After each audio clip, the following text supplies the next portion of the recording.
Okay, so here's a question that probably drives a lot of English learners crazy.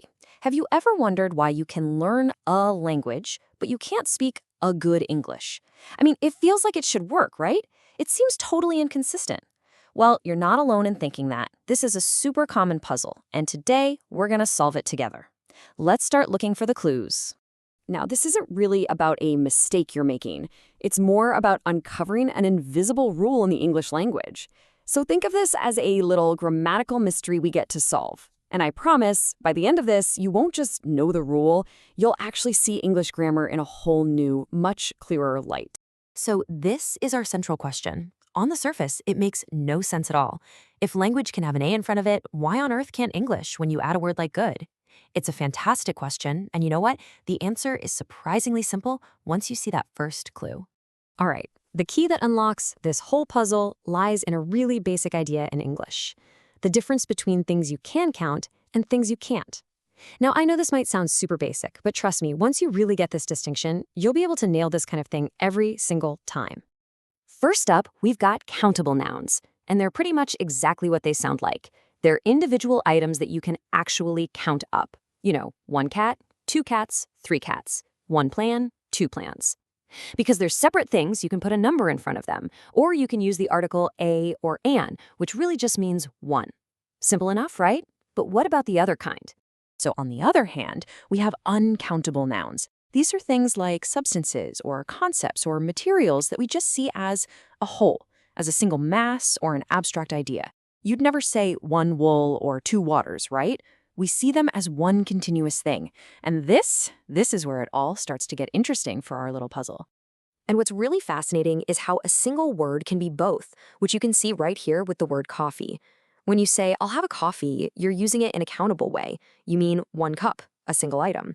But when you say, I don't drink coffee, you're talking about the substance in general as an uncountable idea. This flexibility is absolutely key. All right, so now we have our main clue, this whole idea of countable versus uncountable nouns. We're finally ready to apply this to our original mystery and figure out exactly why we can't say a good English. Let's connect the dots. So before we get right to English, just look at these other common words. In a lot of other languages, these might be countable, but in English, nope, they're uncountable. We don't say an information or three advices. You've probably run into these before and just thought they were weird exceptions, but they all follow that same invisible rule. And here it is. This is the crucial piece of the puzzle. The names of languages, like English, French, Spanish, Japanese, they're all treated as uncountable nouns in English. We think of English as a single, whole system or concept, not as individual little pieces you can count. And boom, that brings us right to the solution. Because English is uncountable, we just can't put a in front of it, even if we add an adjective like good. So it's not a good English, it's just good English. Mystery solved. It's one of those invisible rules that, once you see it, makes perfect sense. Okay, so solving that one puzzle is great. But what if I told you there's a simple tool you can use for pretty much any situation with articles? Let's zoom out from this one specific case to a kind of master key that will help you decide when to use a, the, or nothing at all. This is the million-dollar question for pretty much every English learner, isn't it? These tiny little words, an, and the, can cause huge headaches.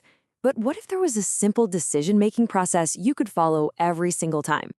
Well, take a look at this flowchart. This right here, this is our master key. It takes a really complex decision and breaks it down into simple questions. Honestly, it's an incredibly powerful tool for clearing up all that confusion. Let's just walk through it real quick. First, you ask yourself, is the thing I'm talking about specific? Does the listener know exactly which one I mean? If the answer is yes, use the. Easy. If not, you go to step 2. Is it a single, countable noun? If yes, use a or an. And if the answer to both of those questions is no, because maybe it's plural or, like English, it's uncountable, then you use no article at all. That's it. 3 simple steps. That's the whole logic. So we just cracked a really tricky grammar rule, which is awesome. But, while it's great to have tools like this, it's also really important to remember why we're learning this stuff in the first place. And believe me, it's not about being perfect. I absolutely love this quote from the same book, Practical English Usage.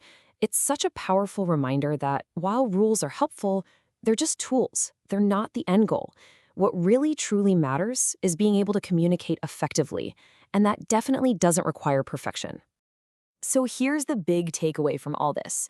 Use these rules to help make your English clearer and sound more natural, for sure. But please, don't let the fear of making a mistake stop you from actually speaking. Even if you said a good English, people would still get what you mean. The real win is just having the conversation in the first place. You know, learning a language is really just a journey of solving one little puzzle after another. Now that we've cracked this one, I'll leave you with a final thought. What's the next little mystery in the English language that you're curious about? So keep asking those questions and never, ever stop learning.